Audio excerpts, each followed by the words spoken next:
Fans are heading to Gainesville Raceway for Gator Nationals, where the next round to qualify begins. We'll have the latest. Plus, could the economy be growing? New numbers from a job report shows it may be. And state leaders are making their final vote on their budget. We'll let you know what organizations could be affected. Good afternoon, I'm Duke Carter. Those stories plus Mike Potter with the forecast coming up next on TV 20 News at noon. Noon with Bob Williams and meteorologist Mike Potter. This is TV 20 News at noon in high definition. Good afternoon, I am Duke Carter. Thousands of race fans have arrived in North Central Florida for Gator Nationals this weekend, and the fun is just beginning.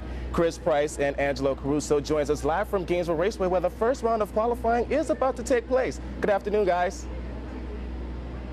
Hey, Duke, thank you very much, and good afternoon to everyone out there. A beautiful day here at Gainesville Raceway. The top drivers in the world convening here in Gainesville, in North Central Florida, for one of the best events of the year, Gator Nationals. Weekend sports anchor Angelo Caruso joins me now. And Angelo, this is a special event for a lot of people for a lot of different reasons. Yeah, first and foremost, you got to talk about Kenny Bernstein. You know, the king of speed did it right here. He broke the 300-mile-per-hour barrier back in 1992. He'll be honored later this weekend, so it's always special for him. It's also special for the Pro Stock motorcycles. Yep. It's the Absolutely. first stop at the NHRA for their category. Should be exciting to watch, including defending champ Eddie Krawiec. A little bit more on him in a bit. But then more importantly, for us, the good people of North Central Florida, because Gainesville does become the mecca of drag racing for at least this weekend. 2 rounds of qualifying today, 2 rounds tomorrow, and then the eliminations, the finals on Sunday. Let's take a look at some of the top contenders. Del Worsham was the winner here in Top Fuel last year, but the man everybody chasing right now is Antron Brown. Brown got a win earlier this year, another runner-up finish. He started off well, but there's always a great group of drivers right there in the pack as well, AC. Also in the funny car division as well, Chris, the guy out in front is Mike Neff. 5 wins last year, including right here at Gator Nationals. And in the 2 events this year, he's been runner-up twice, on the brink of picking up his first win of the season. Could do it right here at Gator Nationals. In Pro Stock, Jason Line, the defending champ in Gainesville, but Greg Anderson has the early season points lead. He and Line just battled 2 weeks ago in Pomona. Line took that one, so we've got a good battle there. And as I mentioned earlier, Chris, the Pro Stock motorcycle starting up this week, and defending champ in Gainesville, 2-time champ, is Eddie Krawiec. He told us yesterday he broke the 200-mile-per-hour barrier. Pretty amazing. Absolutely. We'll see if he can do it out here at Gator Nationals. Now, no matter what classification you're in, one thing that is always important is getting off to a great start. One man who knows a lot about that, Spencer Massey, part of the Fram Prestone team here. Spencer, you're a world-class driver. How crucial is it to getting off to a good start on the line? It's one of the top #1 things you got to be on the game to do. If you do not leave the start line at the correct time, you're going to lose no matter how fast the car goes. I mean, I sit there and practice at every stoplight, at everything, just trying to have a reaction time. And what it is having the light come on and it go to your brain, and your brain not having to tell your foot better be going down. I mean, this game is by thousandths of a second. When you say thousandths of a second at 320 miles an hour, that's inches. Minutes of an inch. It's awesome. Spencer, you mentioned it's inches. How do you develop something like this? Is it just over time? What do you do besides using this machine behind us to really kind of develop that skill? It really takes driving one of these 8,000 horsepower top fuel cars, but being dedicated and focused and being eye-hand coordinated and staying sharp no matter what you're doing. You got to stay sharp at everything, especially when you're going 300 with 8,000 horsepower. It's unreal. We went 328 miles an hour, set the mile per hour record back in Pomona.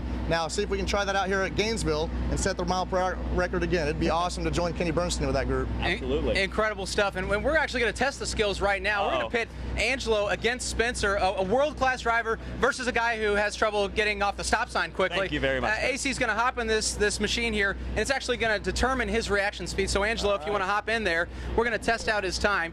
He's going to get inside the vehicle.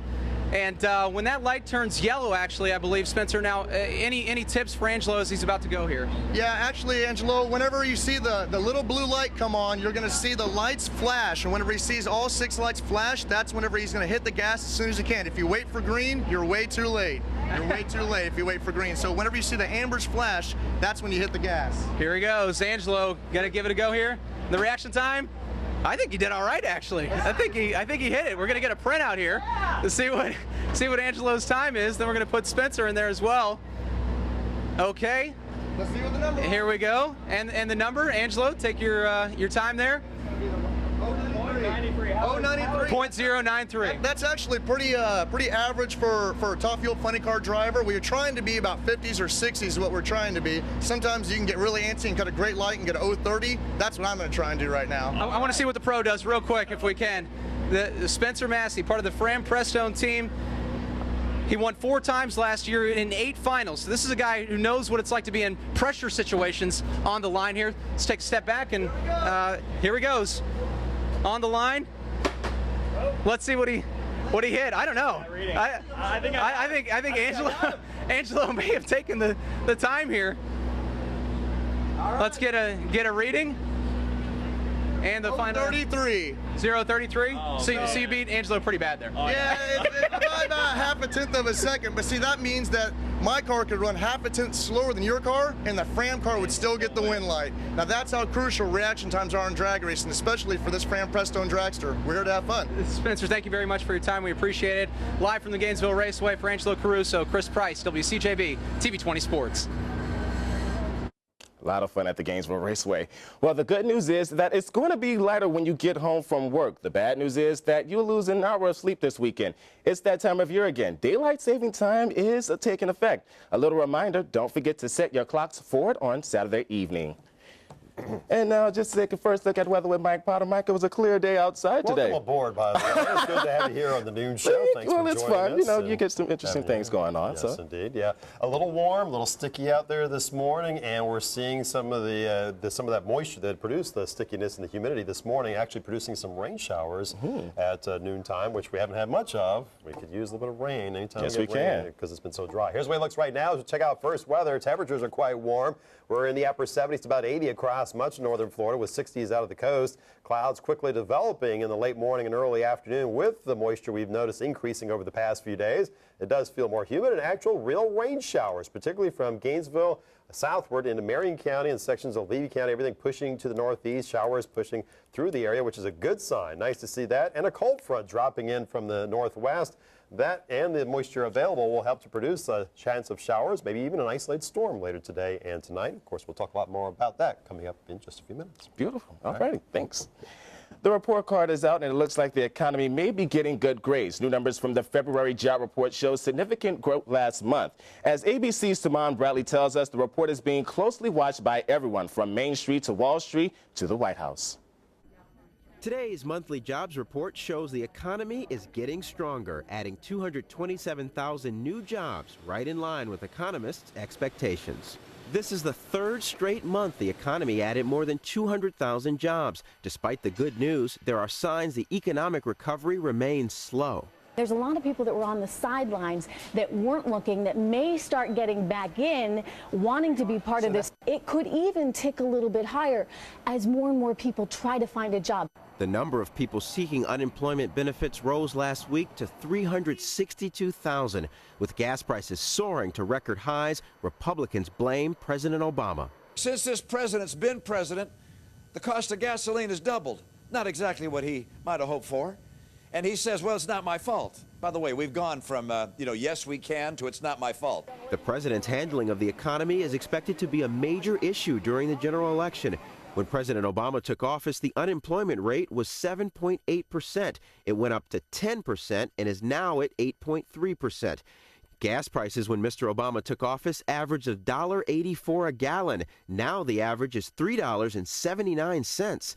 President Obama will focus on the economy today when he travels to a manufacturing plant in Virginia.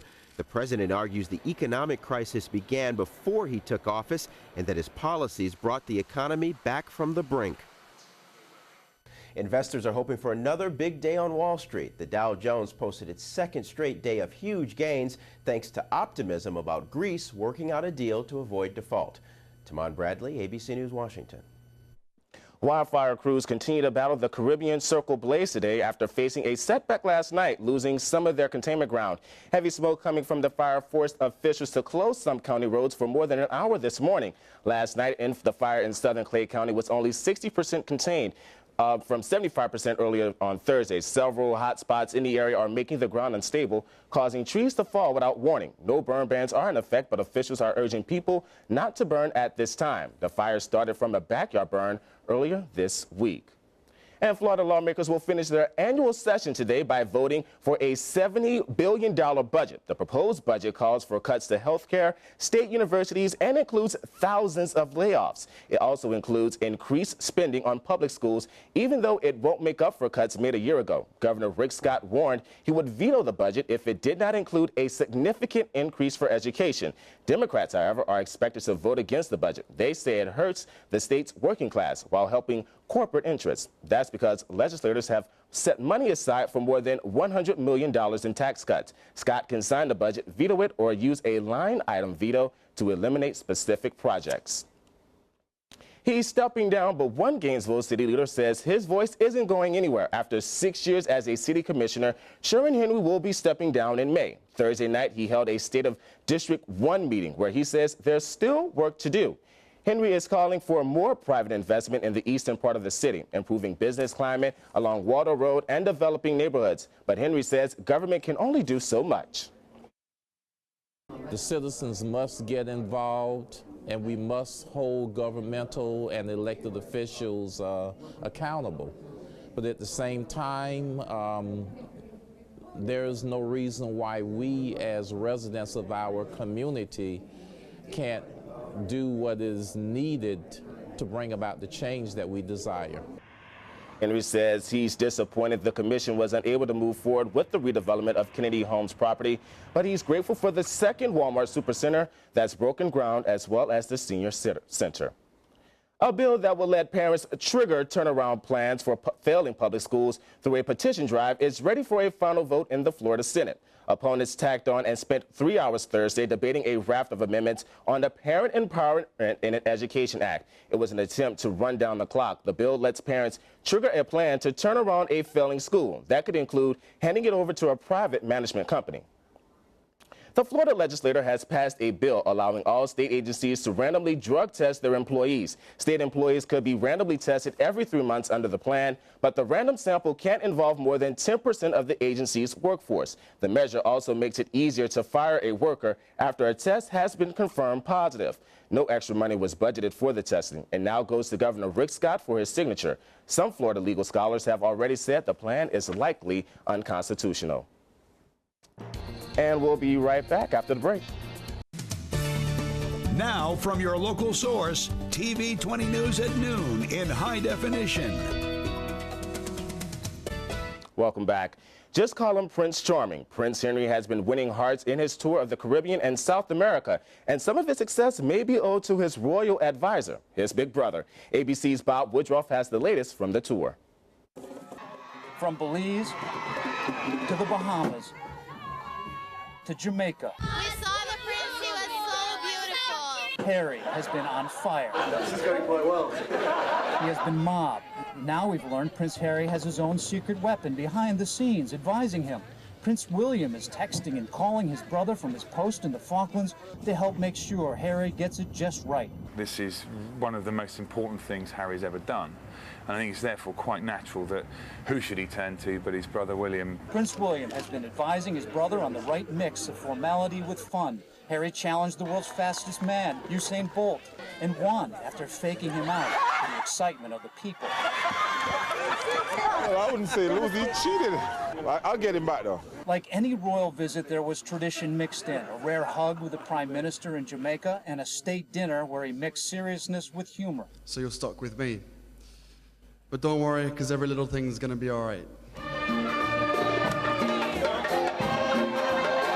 He even danced to the sounds of Bob Marley's One Love, where the legend's widow gave him her husband's favorite scarf, delighting the Jamaicans. With this tour, Harry has gone from being the royal that everyone was worried about to being the royal that actually could teach the rest of the family how to act. It was an all-but-family affair, with Kate also taking part. Kate wowed the crowds on the first leg of the Queen's visits through England to mark her Diamond Jubilee. 3 cheers for Her Majesty. Hey, Prince Harry hits Brazil today on the last leg of his tour, determined to make his brother and grandmother proud. Bob Woodruff, ABC News, Jamaica. Well, it's another beautiful day in North Central Florida, but can we expect the same throughout the weekend? TV 20 meteorologist Mike Potter will have that forecast for you. Stay with us. Out there that may affect the goings on out at Gator Nationals, but there'll be a slight chance of a stray shower Saturday. Sunday right now looks like a relatively dry day, and we get back up close to 80 later next week. All right, so we're set. Nothing to worry about for Gator Nationals. Yeah, I don't think so. Yeah, it should be okay. That works. Right. Thanks, Mike. Yeah, you're welcome. Her death devastated the world, and coming up in your showbiz wrap, we'll hear how it affected the people closest to her. Here are some of the stories we are working on for TV 20 News at 5:30 and 6. We'll have more on Gator Nationals, plus Marion County has one of the highest unemployment rates. We'll find out what leaders are doing to get numbers down. And legislative session ends today. We'll have a recap on what happened. Those stories, sports, and weather tonight on TV 20 News, starting with 5:30 live. Now for the latest on what's happening in Hollywood, here's Diana Alviar with the Showbiz Wrap. She had everything in the world to live for. Dionne Warwick opened up about the death of her cousin, Whitney Houston, on Good Morning America. She said she spoke to Houston the day she died and said the singer seemed fine. Warwick says their family is now rallying around Houston's only child, Bobby Christina. Queen Elizabeth kicked off her Diamond Jubilee tour of the United Kingdom by taking in a fashion show with her glamorous granddaughter-in-law at her side. The Queen is celebrating her 60 years on the throne. Demi Moore is out of rehab and ready to tackle life again. The 49-year-old was hospitalized last month after inhaling an unknown substance. Moore split from Ashton Kutcher last year after 6 years of marriage. Finally, life imitated art when it comes to Kristen Davis. Her Sex and the City character Charlotte adopted a baby, and Davis did too. She said she's getting used to being a mommy. And that's what's happening in Hollywood. I'm Diana Alviar, ABC News. We had so many different... And we take a last look at the weather with Mike Potter. You got plans this weekend? You've got to have something going on. I was planning on going to Gator Nationals, checking it out, checking out the races. Maybe head out to the beach. You know, never know what's going on. Take your earplugs with you if you're going out to the track. The beach, the St. Augustine, a little bit cool this weekend. Just be prepared for that, too. A little bit of a breeze, too. Upper 70s to about 80 right now across the area. Cooler 70 over towards Cedar Key. And real rain showers moving northeastward across the area. Most everything has been from Gainesville southward. We'll see other showers filling in across the area later this afternoon. Maybe even a thunderstorm late afternoon towards early evening. Cold front passes to our south. It'll be a cooler Saturday and Sunday. Slim chance of a sprinkle, I think, on Saturday, but it'll be kind of breezy at times, so that may affect anybody's plans, whether you're driving somewhere or Gator Nationals may be affected by that too. You know, you get around 15, 20 mile an hour breeze, that might be a problem out there. What do you plan on doing? I'm not sure right now. I've got to check with the boss. Well, that works. Well, all righty, that's all our time for now. Thanks for watching TV 20 News at noon. Take care. Bye-bye. Happy Friday.